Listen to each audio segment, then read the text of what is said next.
I'm Joanna Reeves, and I'm chair and founder of Conservative Friends of Neurodiversity.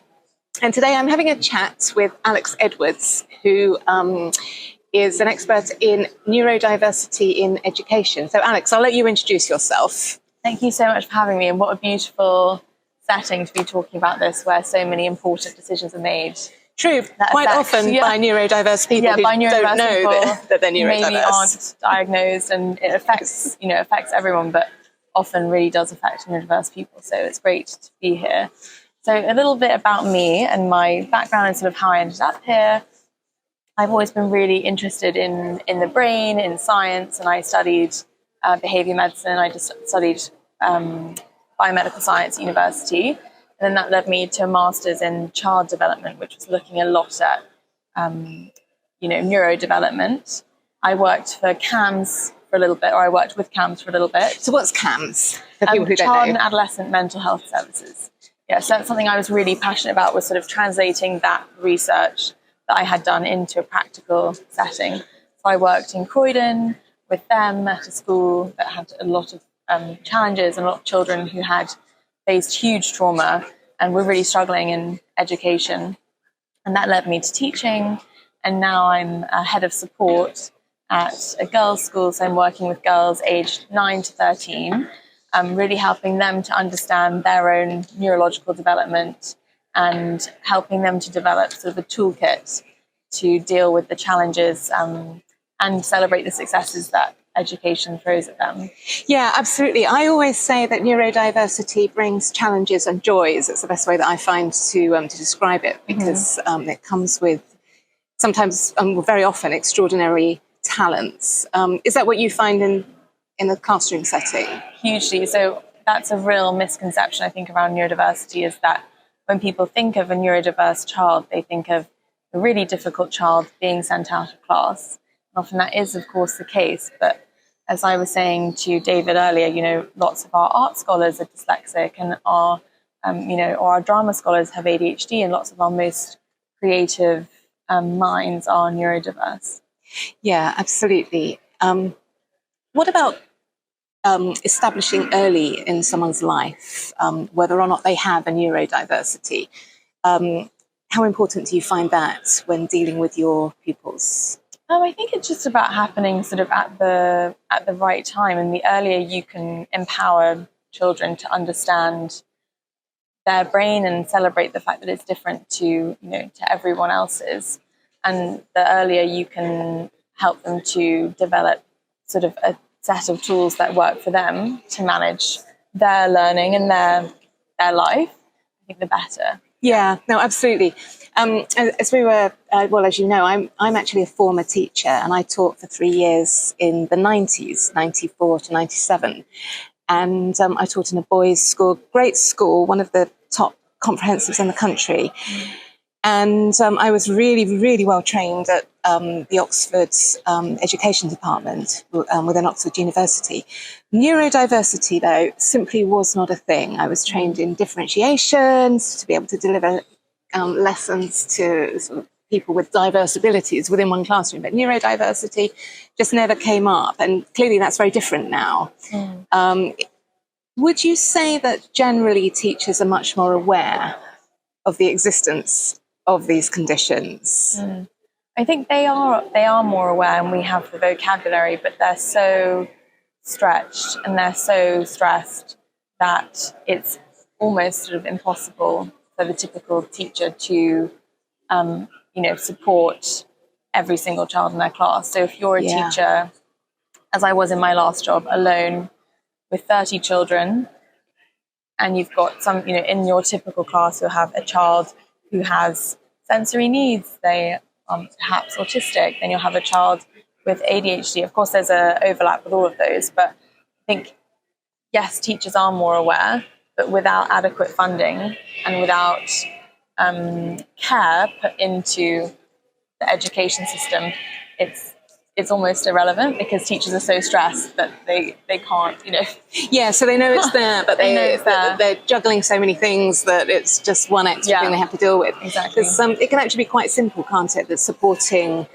a young person with a neurodiversity. So, for instance, a sensory overload type of situation, ear defenders, pop them on, and that child might be able just to concentrate better on getting their work done, rather than the worse outcomes that can happen from it. So you're talking about the work that you do, and providing a toolkit for people to understand, or people to understand their own brains and the way that they function. Can you tell us a bit more about that? Yeah, so this is something I'm really passionate about, is not only advocating for children, so making sure if a child does have a certain profile that, their teachers are aware of it, their family knows how to help them, but also really importantly to me is that they know how to handle sort of the challenges that come every day. So, for example, if I'm working with a child with dyslexia, helping them to use an immersive reader on their iPad,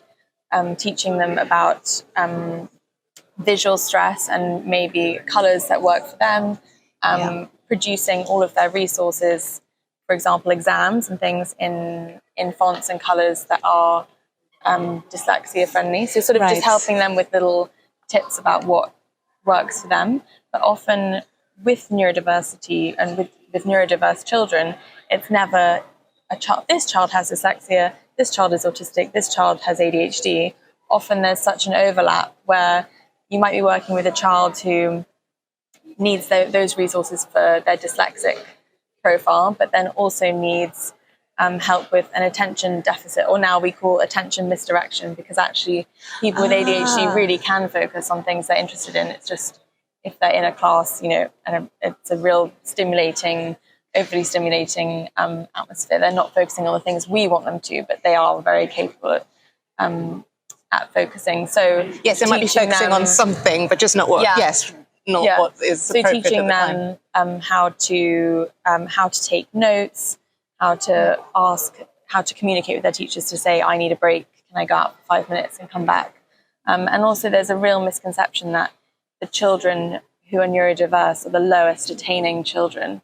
And that's often not the case. Often you have really, really bright people, like you said, people making decisions in this building who are neurodiverse, and it should be celebrated. Yeah. So that's another sort of part of the toolkit, I think, is showing children neurodiverse role models and saying, look, this person, this really successful, for example, Steve McQueen, the director, is really proudly neurodiverse. So showing them really successful role models and knowing, yes, school is really hard for you now, but actually when you can specialize and when you can, show the world your creativity and your talent, it will be much easier. Yeah, and I can really see your point about the kids that are achieving academically getting overlooked with their neurodiversity, because for the teacher in the classroom, if you've got a kid that's doing fine, well, you're not going to look for problems, are you? Because you've got enough things to deal with. Yeah, and that also shows the real talent that comes with neurodiversity. So, children who are achieving really highly in the sort of traditional academic fields might have ADHD, might have dyslexia, but they're presenting in different ways, because dyslexia is really complex. There are sort of 5 key different areas of dyslexia, and only one of them is spelling. So you might be a great speller, but you have a processing issue that relates to language, and so you might be dyslexic and your spelling is fine and you get overlooked. So yes. Gosh, that's something that it's just simply associated with dyslexia, isn't it? Just simply that it is spelling or letters being reversed, that type of thing. Yeah, which it's quite shocking that it could still get overlooked because a child is not doing those things. What can the outcomes be if a child does not get the support that helps them achieve? Tell me about what you found with that. Well, there are sort of the personal outcomes. So, the sort of feeling of failure and embarrassment and low self-esteem, and then the mental health challenges that come with that. Yeah. But then also in a wider sort of social context, at least a quarter of prisoners have ADHD, and it's estimated prisoners in the prison population. In the prison population have ADHD, and between 50 and 80% of those people also have dyslexia. So I think that they have been overlooked and they have been failed. So actually, even though there are huge personal, and there's a huge personal impact for them being overlooked, also as a society, there are huge impacts as well. No, absolutely. There's a bell going off in the background, but I don't know what that was for.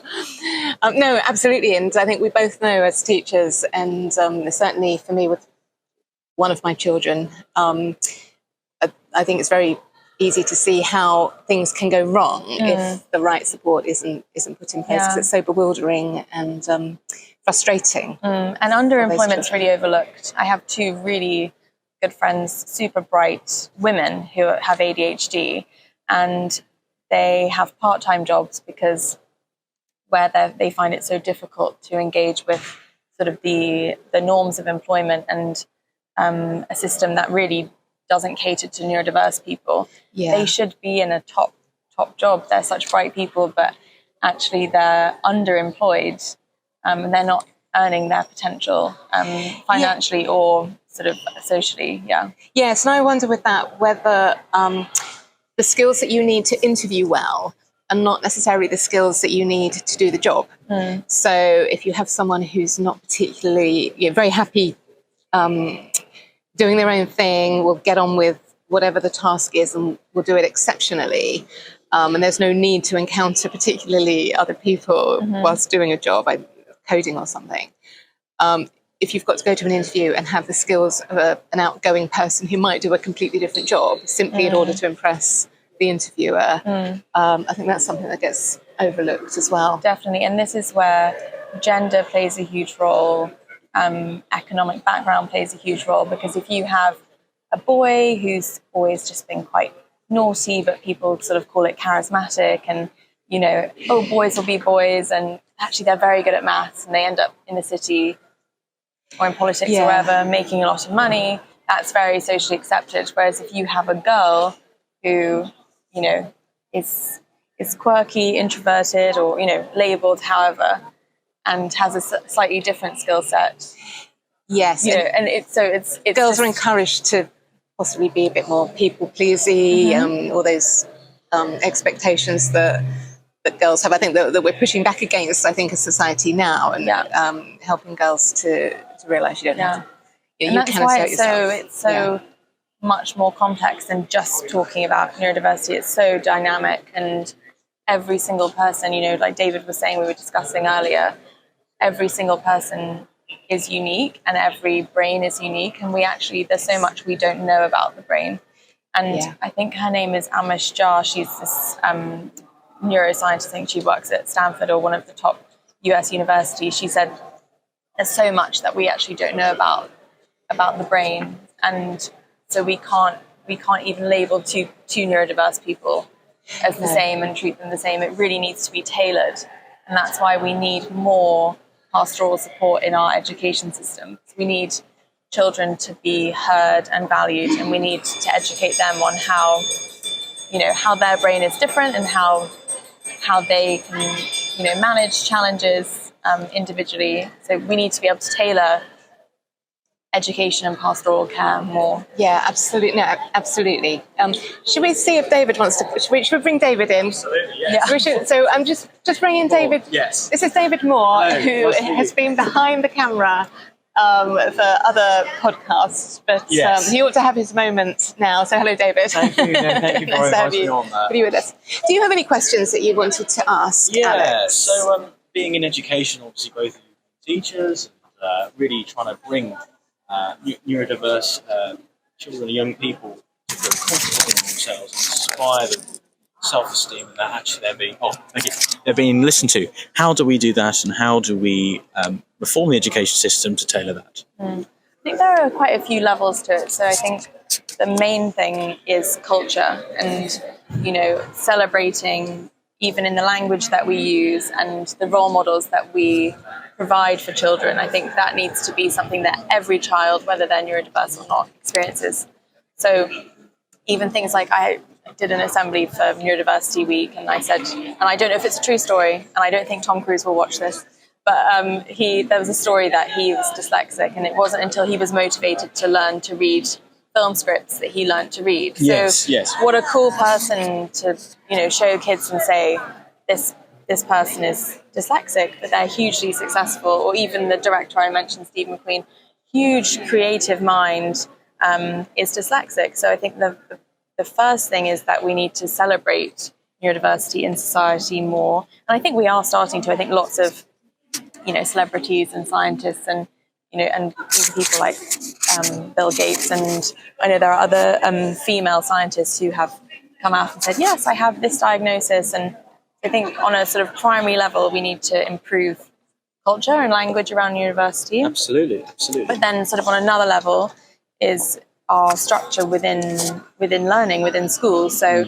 if you are in a class of 30 and you have one teacher who's with you looking after you all day, and they're expected to teach you everything you need to know to get through school, but then also teach you, like I was saying, a sort of toolkit for your own learning profile. It's a lot of pressure on that one teacher. So I think there does need to be an investment in education where we have more sort of pastoral academic coaches, like what I do, to help children understand their profile. I think there are lots of, a lot of levels to it. Really are. And I must say, I find it really encouraging after my experiences of education in the mid-90s that we have come a long way, but then on the other hand, we definitely haven't come far enough. We haven't really shifted terribly quickly, probably, in those intervening years. We probably should have. Once we've, I think, realizing and sort of understanding neurodiversity exists is such a starting point, but then maybe we should have rolled forward with it more quickly. And so that's something that I would really love to see. But I'm really encouraged at where we're at. And another question I have is obviously in the workplace. We talk about diversity and inclusion in the workplace, but what I see what is often omitted is neurodiversity and accommodating neurodiversity in the workplace. And we were speaking earlier about this. How do we really invest in those who, especially in companies that do want to make an active effort? How do we inspire companies to be more inclusive of those who are neurodiverse? That's a really good point, because we've been talking a lot about children and their experience at school. But of course, we all know lots of neurodiverse adults, and I don't want to say everyone is neurodiverse, because that I don't want to offend the most neurodiverse people or most neurodivergent people, but everyone has a brain, everyone's brain is unique. So actually educating adults is just as important as educating children, of course. And also lots of people do have a late diagnosis because they have maybe suppressed things through their childhood, or like you said, they've been overlooked as a woman.